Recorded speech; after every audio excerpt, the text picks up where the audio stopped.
నారా చంద్రబాబు నాయుడు ముఖ్యమంత్రి అయిన తర్వాత ఎండోమెంట్ డిపార్ట్మెంట్ కి సంబంధించి ముఖ్యంగా తిరుపతి దేవస్థానం టీటీడీకి సంబంధించి తిరుమల వ్యవహారాలకు సంబంధించి కొన్ని కీలక నిర్ణయాలు కొద్దిసేపు క్రితం తీసుకున్నారు. వీటిలో ముఖ్యమైనది ఏంటంటే ఎండోమెంట్ డిపార్ట్మెంట్ లో గత ప్రభుత్వంలో ప్రభుత్వ పెద్దల యొక్క అండ, టీటీడీ పెద్దల యొక్క అండ చూసుకుని కరప్షన్ చేసినటువంటి అనేక మందిని ఎట్లా అయితే టికెట్లు త్వరగా దర్శనం కోసం లంచం ఇచ్చి లోపలికి పంపించడం కావచ్చు, ఇట్లా రకరకాల అంశాల్లో కరప్షన్ చేసినటువంటి వాళ్ళందరినీ కూడా సస్పెండ్ చేశారు. అధికారులందరినీ కూడా సస్పెండ్ చేశారు. అయితే దానికి సంబంధించి ప్రభుత్వ పెద్దలు ఏం చెప్తున్నారంటే, మినిస్టర్ గాని, ఎండోమెంట్ మినిస్టర్ గాని ఏం చెప్తున్నారంటే, ఇది ఒక రకమైనటువంటి కక్ష సాధింపు కాదు.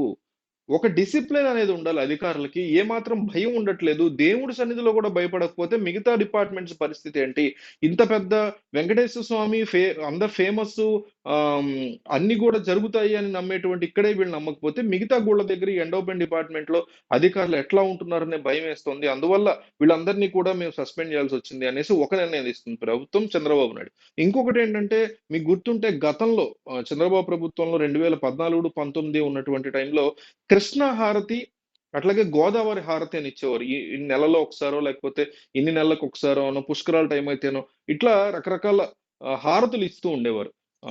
ఈ హారతులు ఇచ్చేటువంటి కాన్సెప్ట్ ఏదైతే ఉందో దాని విషయంలో కూడా చంద్రబాబు నాయుడు ప్రభుత్వం ఒక సీరియస్ నిర్ణయం తీసుకుంది. కృష్ణ జలహారతి ఇవ్వటం స్వయంగా చంద్రబాబే పాల్గొనేలాగా సీఎం ఒకసారి, డిప్యూటీ సీఎం ఒకసారి, మిగతా మంత్రులు శాఖలు ఒకసారి, ఎండోమెంట్ మంత్రి ఒకసారి, అట్లాగే గోదావరి హారతి ఇచ్చేటువంటి క్రమం ఇట్లా వరుస పెట్టి కొన్ని బ్యాక్ టు బ్యాక్ నిర్ణయాలు తీసుకోవడం. ముఖ్యంగా టీటీడీకి సంబంధించి ఇక మీదట పొరపాటున కూడా ఏ రకమైనటువంటి కరప్షన్ జరగకుండా దర్శనం విషయంలో కావచ్చు, హుండీ లెక్కింపు విషయంలో కావచ్చు, వచ్చిన సొమ్ముని ఏ రకంగా కూడా వేరే వైపుకి డైవర్ట్ చేయకుండా, పొరపాటును కూడా హుండీ నుంచి వస్తున్నటువంటి సొమ్ము వేరే వైపు వెళ్లకుండా కంప్లీట్ గా టీటీడీకి సంబంధించినటువంటి ధార్మిక అంశాలకి, హిందూ మతానికి సంబంధించిన ధార్మిక అంశాలకి మాత్రమే ఖర్చు పెట్టేలాగా ఒక స్ట్రాంగ్ ముసాయిదా తీసుకొచ్చేటువంటి ఆలోచనలో చంద్రబాబు నాయుడు ఉన్నట్టుగా దాని గురించి కొద్దిసేపటి క్రితం ఎండోమెంట్ డిపార్ట్మెంట్ హెడ్స్ గాని, ఎండోమెంట్ డిపార్ట్మెంట్ మినిస్టర్ గాని ప్రెస్ మీట్ పెట్టి ఆనం వెంకటరామన్ రెడ్డి మొత్తం దీని గురించి ఆయన ఎక్స్ప్లెయిన్ చేసేటువంటి ప్రయత్నం చేశారు. చంద్రబాబు నాయుడు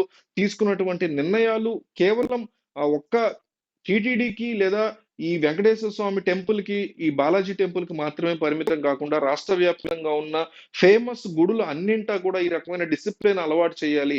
ఇక్కడ జరిగినటువంటి ప్రతి కరప్షన్ అంశాన్ని బయటికి తీసుకురావాలనే ఒక స్ట్రాంగ్ టార్గెట్ తో ముందుకెళ్తున్నట్టుగా మనకి కనిపిస్తుంది.